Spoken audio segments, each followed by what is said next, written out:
ہم تو عربی نہیں جانتے، عربوں کو کیا ہوا ہے؟ کیا وہ اثر پذیر ہوتے ہیں قرآن سے؟ حالانکہ ان کی تو مادری زبان ہے۔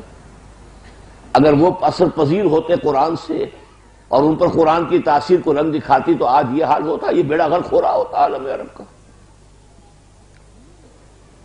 پورا شمالی افریقہ کا ساحل جو ہے مسلمان ممالک بدترین مغربیت کا شکار، بدترین۔ کہیں اسلام، وہ سعودی عرب میں عمرہ اور حج کی جو ہے چلت پھرت اس کا اسلام ہے، باقی اور کا اسلام کہاں ہے؟ عربوں پر اثر نہیں ہو رہا قرآن کا، تو کیا وجہ ہے؟ کیا واقعی وہ حجاب اللہ نے ہمارے اور قرآن کے مابین کھڑا کر دیا جس کا ان آیات میں ذکر ہے؟ جعلنا بینک وبین الذین لا یؤمنون بالآخرۃ حجابا مستورا۔ اور وہ جو کہتے تھے کہ وبیننا وبینک حجاب، یہ حجاب ہیں، ذرا گنیے وہ حجاب کون کون سے ہیں۔ میں نے غور کیا تو مجھے نظر آیا کہ سب سے بڑا حجاب جو ہے irrelevance کا ہے۔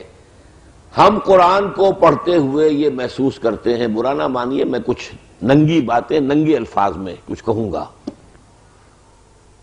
کہ ہم سے کیا تعلق اس کا؟ This Quran is not relevant to us۔ کیوں؟ مکی قرآن کا تجزیہ کیجئے، اس میں سب سے زیادہ مباحث ہیں ایمان کے۔ بھئی ہم تو مانتے ہیں پہلے ہی سے، تو ہم سے تو متعلق نہیں ہے بحث، وہ تو ہم سن لیتے ہیں، ٹھیک ہے، ہم تو مانتے ہیں، اللہ کو مانتے ہیں، آخرت کو مانتے ہیں، رسالت کو مانتے ہیں، تو ہم سے تو وہ ساری بحثیں جو ہیں irrelevant ہو گئی، لمبی سے لمبی بحثیں چلی جا رہی ہیں، بعث بعد الموت پر، اللہ کی توحید پر، شرک کی نفی پر، اللہ کی قدرت کے مظاہر۔ معلوم ہوا کہ ہمارے لیے ان کا کوئی ریلیونس نہیں۔ اور آگے چلیے شرک کی بات ہو رہی، ہم تو موحد ہیں، ہمارے تو کوئی بت نہیں، نہ لات نہ عزا نہ منات نہ کچھ بھی نہیں، ہم تو نہیں پوچھتے کسی کو۔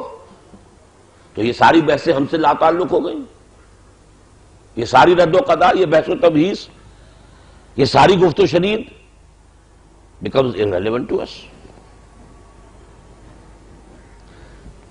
پھر سب سے بڑا مضمون بار بار بار بار قصص النبیین، انباء الرسل، بھائی پچھلی اساطیر الاولین ہے، کہانیاں ہیں، اور کیا ہے؟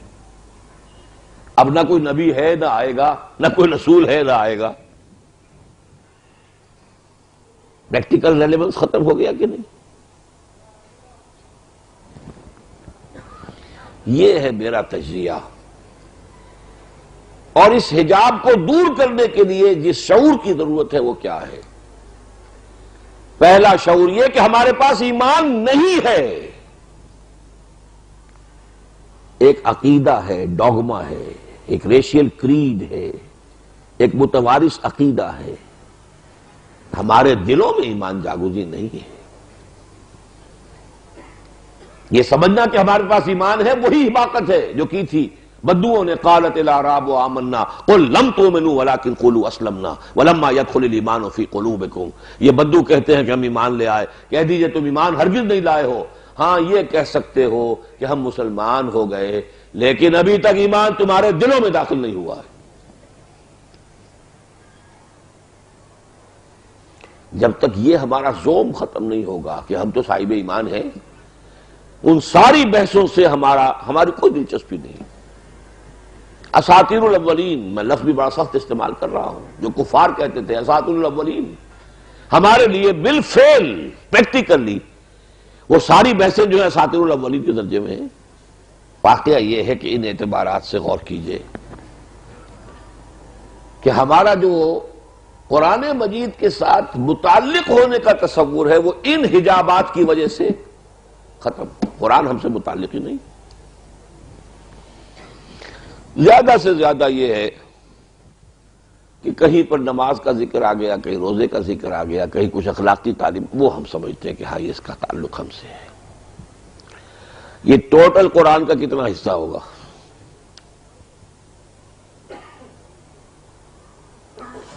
آگے چلیے، یہ تو میں نے مکی قرآن کا تجزیہ کیا، مدنی قرآن، مدنی جنت ہے، مدنی جنت میں آئیے کتنی بڑی بحث ہے، کتنی بڑی بحث ہے، کتنی بڑی بحث ہے منافقین کے بارے میں۔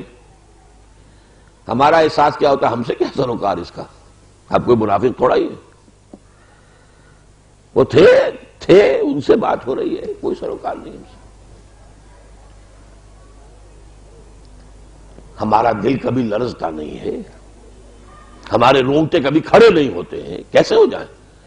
جو وحید آ رہی وہ ان کے لیے ہے بابا، ہمارے لیے کہاں؟ ہم سے کیا تعلق؟ سروکار کیا ہمارا؟ ہم سے نفاق کا کیا تعلق؟ جبکہ حقیقت کیا ہے؟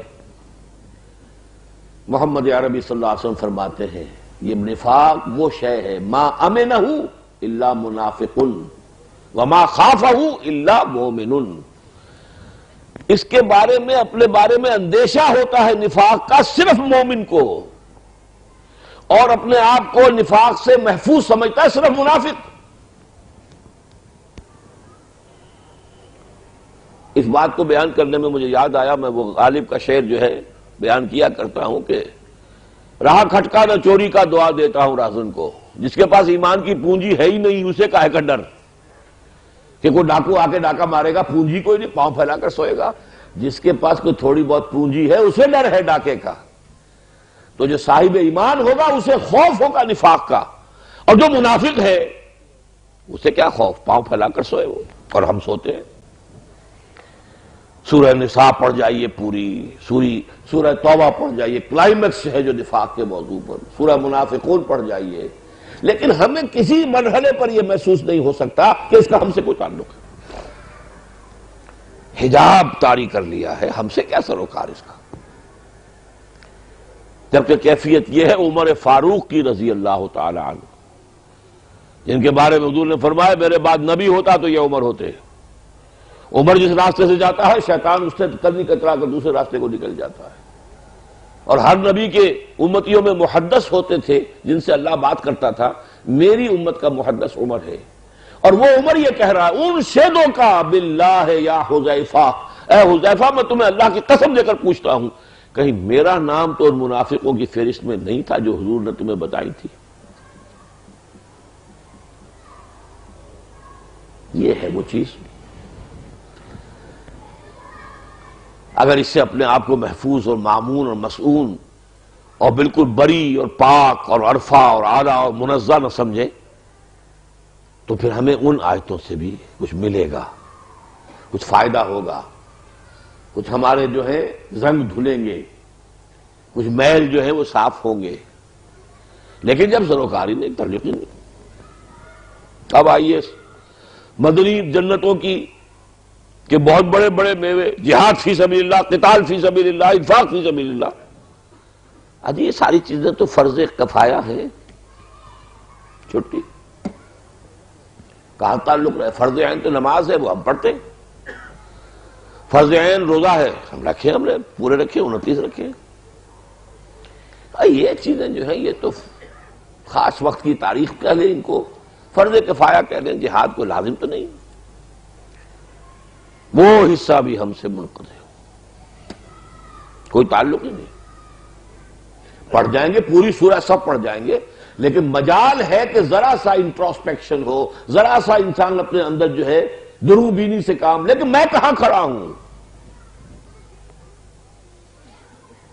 غالباً شیخ سعدی کا شعر ہے یہ کہ جان جملہ علم ہا این است و این تابدانی من کیم در یوم دین، کل علم کا خلاصہ لب لباب یہ ہے کہ تم یہ جان لو کہ قیامت کے دن تم کہاں کھڑے ہوگے، منافقوں کی فہرست میں ہوگے یا مومنوں کی فہرست میں ہوگے۔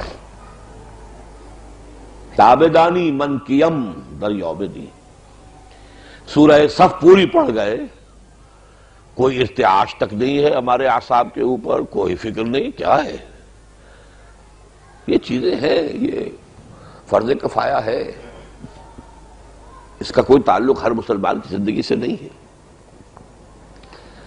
مدنی قرآن میں اگر کوئی شے ذرا سی ہم سے متعلق نظر آتی ہے تو وہ عبادات ہیں، کچھ احکام حرام حلال کے، سور نہیں کھانا، شراب نہیں پینی، وہ بھی ٹھیک ہے، وہ بھی سمجھ میں آتا ہے، ریلیونٹ ہے چیزیں، بس۔ پھر کہوں گا کہ ان کا حساب لگائیے مدنی صورتوں کا کتنا حصہ ہوگا جو ان چیزوں سے مشترک، پوری پوری صورتیں چلی گئی ہیں. 4 رکوعوں کی صورت سورہ حدید، نماز کا ذکر ہی کہیں نہیں ہے ہی نہیں، ذکر ہی نہیں کہیں.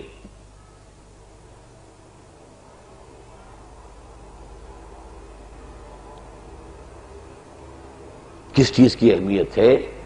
What is what?